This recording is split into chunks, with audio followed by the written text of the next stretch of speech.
বিহান মোনালিসার কথা ভেবে কষ্ট পাচ্ছে। এদিকে দেখা যায় কম্পাস তার ঘরে আসে। তখন বিহান কম্পাসের সঙ্গে দেখা করতে আসে। কম্পাস বলে, আজ কাল রাত্রি, তাই আমি ঘরের দরজা খুলতে পারবো না।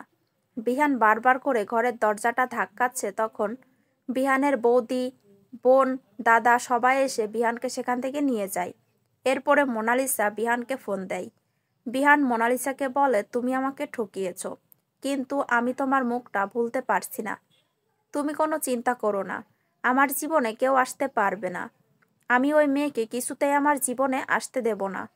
আমি সব কিছু ঠিক করে ফেলবো। বিহানের কথা শুনে মোনালিসা খুব খুশি হয়। কান্না করে বলতে থাকে, আমাদের মাঝখানে কেউ আসতে পারবে না, আমরা এক হবই।